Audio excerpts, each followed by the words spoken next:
Charlotte's Web, Chapter 14, Dr. Dorian. The next day was Saturday. Fern stood at the kitchen sink drying the breakfast dishes as her mother washed them. Mrs. Arable worked silently. She hoped Fern would go out and play with other children instead of heading for the Zuckerman's barn to sit and watch animals. Charlotte is the best storyteller I ever heard, said Fern, poking her dish towel into a cereal bowl. Fern, said her mother sternly, you must not invent things. You know spiders don't tell stories. Spiders can't talk. Charlotte can, replied Fern. She doesn't talk very loud, but she talks. What kind of story did she tell? Asked Mrs. Arable. Well, began Fern, she told us about a cousin of hers who caught fish in her web. Don't you think that's fascinating?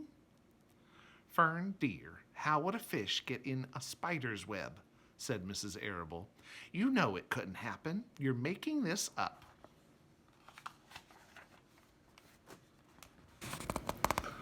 Oh, it happened all right, replied Fern. Charlotte never fibs.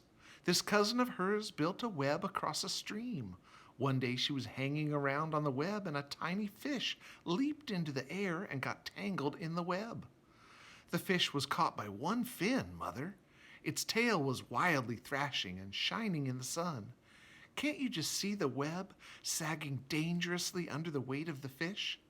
Charlotte's cousin kept slipping in, dodging out, and she was beaten mercilessly over the head by the wildly thrashing fish, dancing in, dancing out, throwing. Fern, snapped her mother, stop it. Stop inventing these wild tales. I'm not inventing, said Fern. I'm just telling you the facts. What finally happened? Asked her mother, whose curiosity began to get the better of her. Charlotte's cousin won. She wrapped the fish up, then she ate him when she got good and ready. Spiders have to eat, the same as the rest of us. Yes, I suppose they do, said Mrs. Arable vaguely. Charlotte has another cousin who is a balloonist. She stands on her head, lets out a lot of line, and is carried aloft on the wind. Mother, wouldn't you simply love to do that? Yes, I would, come to think of it, replied Mrs. Arable. But Fern, darling, I wish you would play outdoors today instead of going to Uncle Homer's barn. Find some of your playmates and do something nice outdoors. You're spending too much time in that barn. It isn't good for you to be alone so much. Alone? Said Fern. Alone? My best friends are in the barn cellar. It is a very sociable place, not at all lonely. Fern disappeared after a while, walking down the road toward Zuckerman's. Her mother dusted the sitting room. As she worked, she kept thinking about Fern. It didn't seem natural for a little girl to be so interested in animals. Finally, Mrs. Arable made up her mind she would pay a call on old Dr. Dorian and ask his advice. She got in the car and drove to his office in the village. Dr. Dorian had a thick beard. He was glad to see Mrs. Arable and gave her a comfortable chair. It's about Fern, she explained. Fern spends entirely too much time in the Zuckerman's barn. It doesn't seem normal. She sits on a milk stool in a corner of the barn cellar, near the pig pen, and watches animals hour after hour. She just sits and listens. Dr. Dorian leaned back and closed his eyes. How enchanting, he said. It must be real nice and quiet down there. Homer has some sheep, hasn't he? Yes, said Mrs. Arable, but it all started with that pig we let Fern raise on a bottle. She calls him Wilbur. Homer bought the pig, and ever since it left our place, Fern has been going to her uncle's to be near it. I've been hearing things about that pig, said Dr. Dorian, opening his eyes. They say he's quite a pig. Have you heard about the words that appeared in the spider's web? Said Mrs. Arable nervously. Yes, replied the doctor. Well, do you understand it? Asked Mrs. Arable. Understand what? Do you understand how there could be any writing in a spider's web? Oh, no, said Dr. Dorian, I don't understand it. But for that matter, I don't understand how a spider learned to spin a web in the first place. When the words appeared, everyone said they were a miracle. But nobody pointed out that the web itself is a miracle. What's miraculous about a spider's web? Said Mrs. Arable. I don't see why you say a web is a miracle. It's just a web. Ever try to spin one? Asked Dr. Dorian. Mrs. Arable shifted uneasily in her chair. No, she replied, but I can crochet a doily and I can knit a sock. Sure, said the doctor, but somebody taught you, didn't they? My mother taught me. Well, who taught a spider?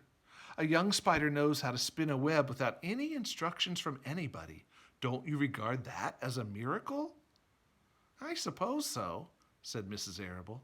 I never looked at it that way before. Still, I don't understand how those words got into the web. I don't understand it, and I don't like what I can't understand. None of us do, said Dr. Dorian, sighing. I'm a doctor. Doctors are supposed to understand everything. But I don't understand everything, and I don't intend to let it worry me. Mrs. Arable fidgeted. Fern says the animals talk to each other. Dr. Dorian, do you believe animals talk? I never heard one say anything, he replied, but that proves nothing. It is quite possible that an animal has spoken civilly to me that I didn't catch the remark because I wasn't paying attention. Children pay better attention than grown-ups. If Fern says that the animals in Zuckerman's barn talk, I'm quite ready to believe her. Perhaps if people talked less, animals would talk more. People are incessant talkers. I can give you my word on that. Well, I feel better about Fern, said Mrs. Arable. You don't think I need to worry about her? Does she look well? Asked the doctor. Oh, yes. Appetite good? Oh, yes, she's always hungry. Sleep well at night? Oh, yes. Then don't worry, said the doctor. Do you think she'll ever start thinking about something besides pigs and sheep and geese and spiders? How old is Fern? She's 8. Well, said Dr. Dorian, I think she will always love animals, but I doubt that she spends her entire life in Homer Zuckerman's barn cellar. How about boys? Does she know any boys? She knows Henry Fussy, said Mrs. Arable brightly. Dr. Dorian closed his eyes again and went into deep thought. Henry Fussy, he mumbled. Remarkable. Well, I don't think you have anything to worry about. Let Fern associate with her friends in the barn if she wants to.